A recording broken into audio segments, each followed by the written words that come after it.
प्यारे बच्चों, good morning. 10th class की हिंदी मीडियम साइंस के फर्स्ट लेसन में एक बार फिर आपका स्वागत है। पिछले लेक्चर में देखा था कि रासायनिक अभिक्रिया क्या होती है, अभिकारक क्या होते हैं, अभिकारक क्या होते हैं, उत्पाद क्या होते हैं। ये होते हैं हमारे स्टार्टिंग मटेरियल, यानी कि जिनको लेकर हम अपनी अभिक्रिया शुरू करते हैं। उदाहरण के लिए हमने कार्बन को जलाया, कोयले को जलाया ऑक्सीजन की उपस्थिति में, और क्या प्राप्त हुआ? Carbon dioxide gas. ठीक है, तो ये जो स्टार्टिंग मटेरियल है ये तो है अभिकारक, ठीक है ना। तो कार्बन और ऑक्सीजन ये कहलाएंगे अभिकारक, और जो एंड प्रोडक्ट अंत में हमें जो पदार्थ प्राप्त होता है उसको हम कहेंगे उत्पाद। तो उत्पाद क्या है? कार्बन डाइऑक्साइड गैस, ठीक है ना। तो अभिकारक उत्पाद क्या होता हमने देखा था। अब हम देखते हैं कि रासायनिक अभिक्रियाएं कितने प्रकार की होती हैं। Types of reactions, chemical reactions कितने टाइप की होती हैं? तो जो फर्स्ट टाइप है वो है संयोजन अभिक्रिया। कौन सी अभिक्रिया? संयोजन, या इंग्लिश में इसको हम लोग कॉम्बिनेशन रिएक्शन बोलते हैं। क्या बोलते हैं? Combination reaction. यानी कि इस अभिक्रिया में दो या दो से ज्यादा पदार्थ मिलकर, अभिकारक मिलकर एक एकल उत्पाद बनाएंगे, सिंगल प्रोडक्ट बनाएंगे। उदाहरण के लिए देखिए, अभी देखा था कार्बन प्लस ऑक्सीजन क्या बनाया? कार्बन डाइऑक्साइड गैस, ठीक है। उसके बाद देखिए मैग्नीशियम प्लस ऑक्सीजन क्या बना? मैग्नीशियम ऑक्साइड, ठीक है। और उदाहरण देती हूँ आपको, कैल्शियम ऑक्साइड, ये है चूना। ये वही चूना है जो दीवारों पर सफेदी करने के लिए प्रयोग किया जाता है। चूना प्लस जल, जब जल में घोलते हैं ना उसको, चूने को, तो क्या बनेगा? कैल्शियम ऑक्साइड और जल को जब मिलाएंगे तो बनेगा कैल्शियम हाइड्रोक्साइड। क्या बनेगा? Calcium hydroxide. ये कहलाएगा बुझा हुआ चूना। क्या कहेंगे इसको हम लोग? बुझा हुआ चूना, ठीक है ना। यानी कि चूना बुझ गया, पानी मिला दिया, ठीक है। तो ये देखो, इसमें अभिक्रिया में देखो, तीनों अभिक्रियाओं में क्या हुआ है? दो अभिकारक है, एकल उत्पाद बना है। दो अभिकारक है, सिंगल प्रोडक्ट बना है। इसमें भी दो अभिकारक है और सिंगल प्रोडक्ट बना है। तो ये क्या है? ये सभी है अभिकारक, ये सभी है उत्पाद, ठीक है। दो या दो से ज्यादा अभिकारक मिलके जब सिंगल प्रोडक्ट बनाते हैं तो वह अभिक्रिया कहलाएगी संयोजन, कॉम्बिनेशन। कंबाइन मीन्स जोड़ना, कॉम्बिनेशन रिएक्शन, ठीक है। इन तीनों में से कोई भी दो आपको इजी लगे वो एग्जाम्पल आप लोग कर लेंगे, ठीक है। अब आप एक बात सुनिए, जरा थोड़ा सा गौर करें कि जब कोई वस्तु जलती है ना, कोई वस्तु जलती है तो ऊष्मा तो पैदा होती ही होती है, ठीक है ना। कोयला जला, कोयले को जलाते ही ऊष्मा के लिए है, उससे बिजली बनाई जा सके, खाना पकाया जा सके, पानी गर्म किया जा सके। तो मैग्नीशियम भी जो जलता है तो हीट निकलती है, आंच निकलती है। उसी प्रकार याद करो, चूने को जब पानी मिलाते हैं तो ऐसे कहते हैं कि बच्चों दूर हो जाओ, वो गर्म होता है। वाकई में बहुत ज्यादा गर्म होता है, यानी कि इस अभिक्रिया में ऊष्मा निकलती है।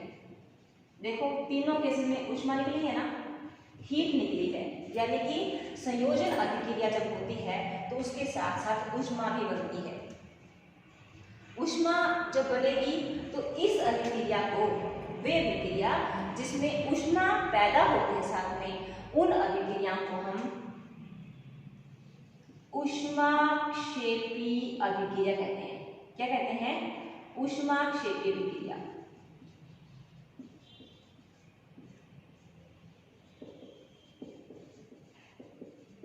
ठीक है।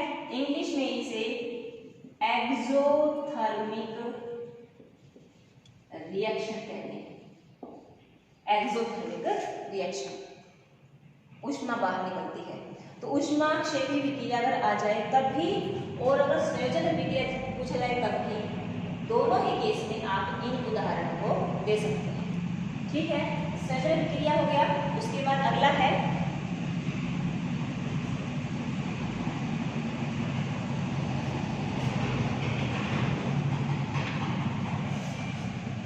अगला टाइप है अभिक्रियाओं का, वो है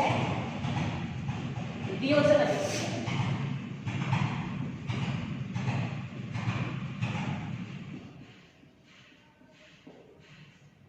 यानी कि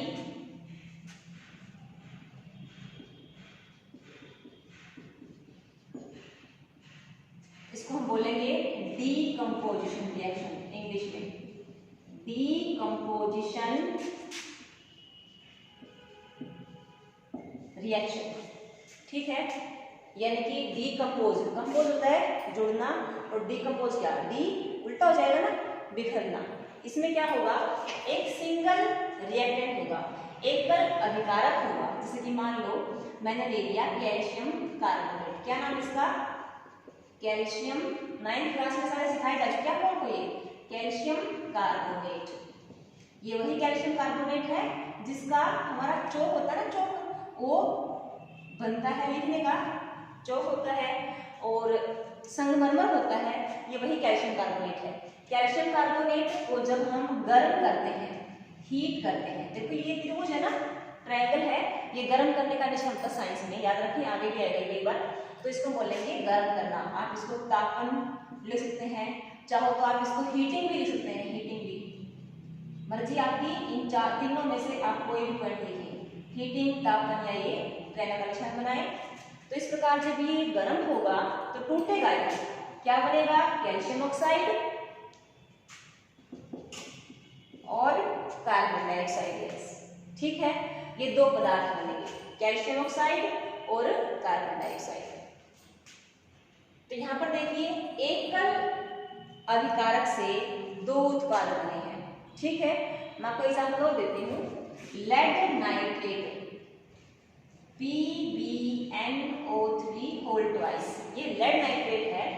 इसको भी जब हम गर्म करते हैं तो लेड ऑक्साइड, नाइट्रोजन डाइऑक्साइड और ऑक्सीजन गैस बनते हैं। ये एक एकल अभिकारक है, ये 3 उत्पाद बने हैं। यानी कि जब एकल अभिकारक टूटकर 2 या 2 से ज्यादा उत्पाद बनाता है तो यह अभिक्रिया वियोजन अभिक्रिया या इंग्लिश में डीकंपोजिशन रिएक्शन कहलाती है, ठीक है। तो हमने देखा कि संयोजन और वियोजन अभिक्रिया क्या होती है। आज के इस लेक्चर में वो हम आगे बढ़ाते हुए देखते हैं। तीसरी जो टाइप है वो है विस्थापन अभिक्रिया। क्या है, विस्थापन अभिक्रिया। विस्थापन अभिक्रिया क्या होता है, जब कोई, यहाँ देख लो, कोई बच्चा है यहाँ बैठा हुआ है, वो हाइट में थोड़ा सा बड़ा है, एक बच्चा पीछे बैठा है काफी थोड़ा सा हाइट में थोड़ा छोटा, उससे वो कहता है कि मुझे आगे बैठना है, तो मैं बड़े बच्चे को पीछे बिठा दूँ, छोटे बच्चे वाले बिठा दूँ, हाइट वाले को।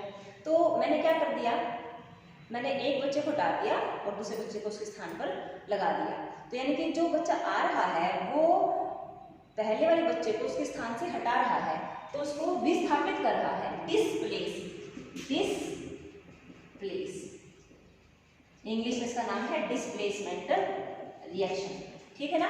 जब एक आयन दूसरे आयन को, बहुत छोटा सा इजी सा एग्जाम्पल है इसका, Fe लोहे की कील को, याद करो 8वीं क्लास में सिखाया था, लोहे की कील को कॉपर सल्फेट के जलीय विलयन में डुबोया था, तो हमने क्या पाया था कि वह लोहे की कील लाल भूरे रंग की हो जाती है, आयरन लोहे की कील, और क्या बन जाएगा, कॉपर सल्फेट लाल भूरे रंग की हो जाएगी, कॉपर सल्फेट बनेगा वहां पे, copper sulphate plus copper, sorry iron sulphate बनेगा और कॉपर अलग रह जाएगा। देखो इसमें आयरन ने क्या कर दिया, कॉपर को यहां से बाहर निकाल दिया और खुद कॉपर का स्थान ले लिया, तो क्या बना, आयरन सल्फेट प्लस कॉपर। तो यह जो अभिक्रिया है, यह उदाहरण है एक विस्थापन अभिक्रिया का, डिस्प्लेसमेंट रिएक्शन का। ये होती कैसे है, जब कोई मेटल फ्री है, कोई धातु फ्री है और वो किसी ऐसे धातु के संपर्क में आती है जो किसी विलयन फॉर्म में है, तो एक संभव है कि ये धातु इसको यहाँ से हटा दे, लेकिन कब हटा पाएगी, जब आने वाली मेटल इससे ज्यादा अभिक्रियाशील हो, ठीक है। जैसे मान लो जिंक ले लिया हमने, जिंक आया और इसको आयरन को ले लो और कॉपर सल्फेट की जगह पे हमने जिंक सल्फेट ले लिया, जिंक सल्फेट, ठीक है। तो जिंक सल्फेट को हम अगर रखते हैं तो क्या होगा, आयरन सल्फेट नहीं बनेगा, कारण कि जिंक ज्यादा अभिक्रियाशील है आयरन के। ठीक है, जिंक ज्यादा अभिक्रियाशील है आयरन के, तो जिंक अपना सल्फेट आयन नहीं छोड़ेगा, ये जिंक अवस्था जिंक सल्फेट फॉर्म में रहेगा और आयरन अलग रहेगा। ठीक है, तो इसके लिए मैंने आपको एक एक्टिविटी सीरीज भी करवा रखी है। देखो, केदारनाथ का माली जमा मीठे फल Fe आयरन फल पकाता Pb है। एक धातुओं की एक श्रेणी है जिसमें इनको इनकी अभिक्रियाशीलता के अनुसार रखा हुआ है। 3 आप अलग से रखो, कॉपर, चांदी और सोना।